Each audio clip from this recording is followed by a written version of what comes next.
Sementara itu pasien Rumah Sakit Unair yang ditempatkan di tenda darurat saat dievakuasi gempa susulan hingga Sabtu pagi sebagian masih bertahan.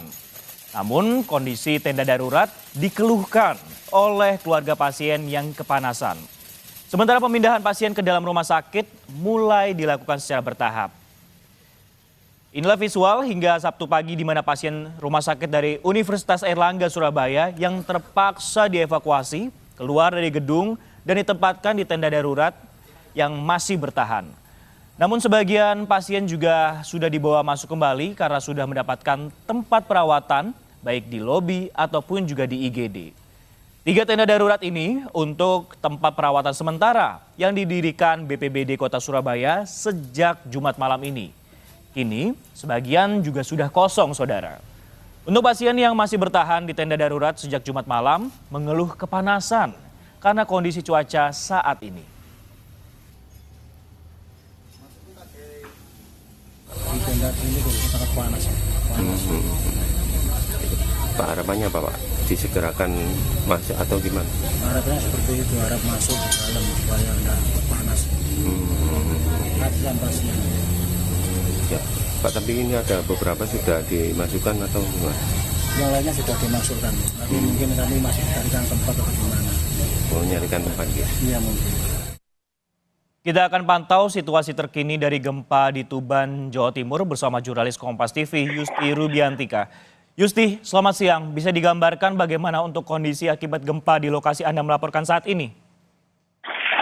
Ya, Francisco dan juga saudara di Kabupaten Tuban sendiri dampak dari terjadinya gempa mulai Jumat siang sampai sore dengan sebanyak 64 kali itu berdampak pada 5 bangunan yang roboh, yaitu berada di 5 kecamatan, antara lain di Kecamatan Soko, Rengel, Semanding, Singgahan, dan Parengan. Dari sejumlah rumah roboh dan salah satu kantor desa yang juga ikut roboh itu, ini data terakhir yang kita dapat dari BPBD Kabupaten Tuban. Sementara itu terkait dengan bantuan yang diberikan oleh BPBD saat ini sudah tersalurkan ke masyarakat terdampak gempa tersebut. Begitu, Francisco. Baik, ada 5 bangunan roboh dan penyaluran bantuan juga sudah diupayakan oleh pihak BPBD kepada masyarakat. Lantas apakah ada pengungsian untuk warga atau mereka masih memilih bertahan di rumah masing-masing? Siap, untuk terkait dengan pengungsian, jadi bencana gempa yang terjadi di wilayah Tuban atau Jawa Timur ini berbeda dengan bencana banjir. Dan akibat dari gempa ini tidak begitu signifikan terhadap pemukiman atau rumah warga, sehingga warga masih tetap tinggal di rumah masing-masing. Cuman terkait dengan rumah-rumah yang roboh ini juga hanya sebagian rumah saja, tidak keseluruhan rumah yang roboh, cuman sebagian rumah itu di bagian belakang, sehingga masyarakat yang terdampak ini masih bisa menempati atau tetap tinggal di rumah yang dia miliki. Begitu. Baik, warga masih memilih bertahan, khususnya yang mengalami bangunan roboh seperti itu karena masih bisa untuk tinggal di bagian yang tidak rusak. Nah, ini kan gempanya terjadi setidaknya 64 kali, Yusti. Apakah kemudian ada potensi ada gempa susulan seperti itu dan bagaimana untuk langkah mitigasinya ke depannya? Apakah diberikan informasi dari perangkat desa atau pemerintah setempat terkait dengan informasi awalannya?